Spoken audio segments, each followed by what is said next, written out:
Former Secretary of State John Kerry vehemently denied a report that he was considering a run to stop Senator Bernie Sanders from winning the Democratic nomination. So now, over the weekend, NBC News reported that John Kerry was overheard on the phone talking about the possibility of Bernie Sanders taking down the Democratic Party by winning the nomination. So, according to NBC News, his response was to take down the Democratic Party by running for the nomination. Again, this is somebody who lost to George W. Bush in 2004. Now, this report was by Jonathan Allen and Alan Smith, and they went through some details about what was allegedly overheard in Iowa. They said Kerry was overheard by an NBC News analyst saying, "Maybe I'm effing deluding myself here." Well, already, this is fun. And explaining that to run, he'd have to step down from the board of Bank of America and give up his ability to make paid speeches. Because, that's the worst, right? Oh, John Kerry. Oh, would you have to give up your cushy job at Bank of America? Oh, poor John Kerry. How sad. I cry for you. But not really. Poor John Kerry. Now, Kerry also allegedly said that donors like venture capitalist Doug Hickey would have to, quote, raise a couple of million, adding that such donors now have the reality of Bernie. Yes, they have the reality that Bernie Sanders is kicking all of your asses. Everybody in the establishment is now super afraid of him. By the way, after dismissing him for years, now he's, for example, leading in Iowa, right? And yes, Iowa is shifting. In fact, there's literally the Iowa caucus tonight, but he's also been leading in the polls in New Hampshire, Nevada, Texas is within 5 points, South Carolina in a new poll, leading also as well in California. I mean, here comes Bernie. And these guys, they're flipping out. Now, I'm going to give you Kerry's response here. And it is interesting in a couple of ways. Now, he told NBC that the reporter had misinterpreted the call and that he was actually explaining to a friend who, quote, watches too much cable, why he could not and would not run under any circumstances. Now, he then tweeted, right? And the tweet was interesting. Now, there were two different tweets saying essentially the same thing. Quote, as I told the reporter, I am absolutely not running for president. Any report otherwise is effing or categorically false. I've been proud to campaign with my good friend Joe Biden, who is going to win the nomination, beat Trump, and make an outstanding president. That's the first tweet. He then deleted that tweet and issued another one in its place. Sans F-bomb.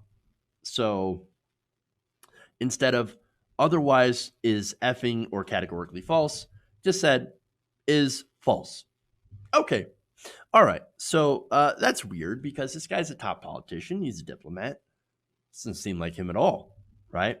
My guess is he was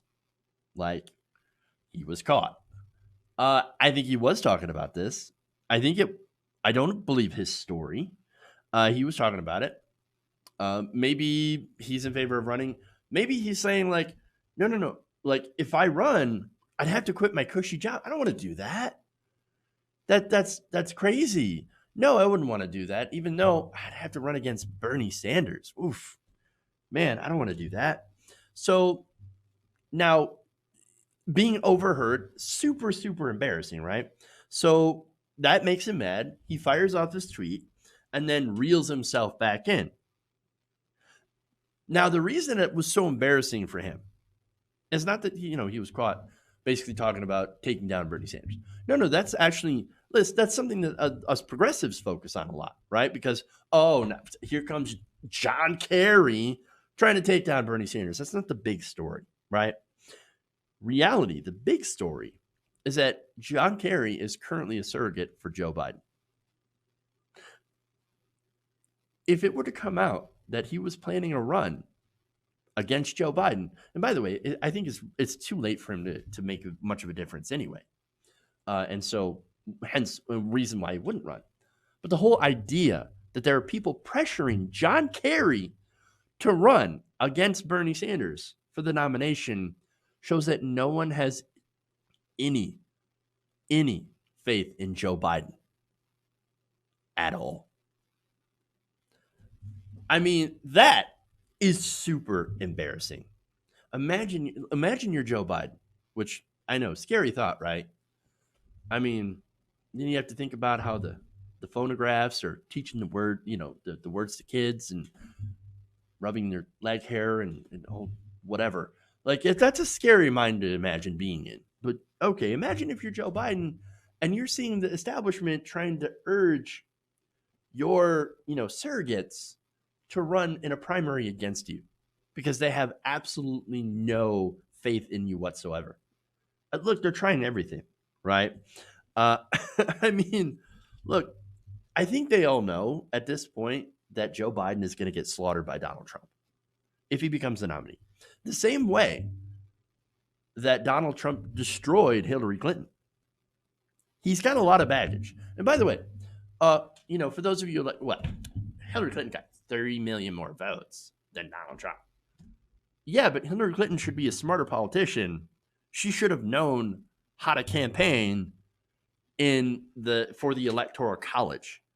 I'm sorry, but in our system that is antiquated and should be revamped, right?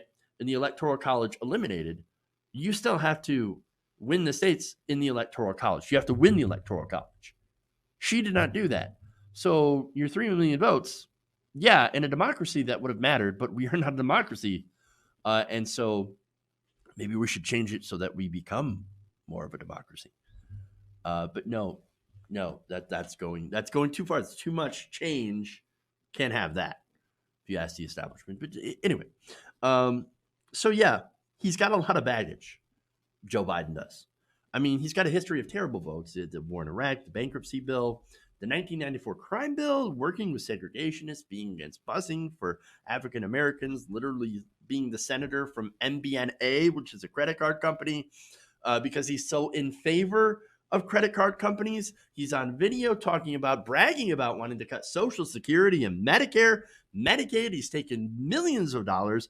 I'm sorry, not millions, hundreds of thousands of dollars from Comcast executives to be against net neutrality. He has lied about his role during the civil rights era and has been caught numerous times plagiarizing. Biden is literally the worst candidate right now to take on Donald J. Trump, who, by the way, is going to use all of that against him. And for all those reasons, and as well as him being part of the establishment. Again, he has promised his donors, don't worry, guys, nothing will fundamentally change when I become president. I've got a really bad feeling that he's going to lose to Donald Trump if nominated. Maybe I'm right, maybe I'm wrong.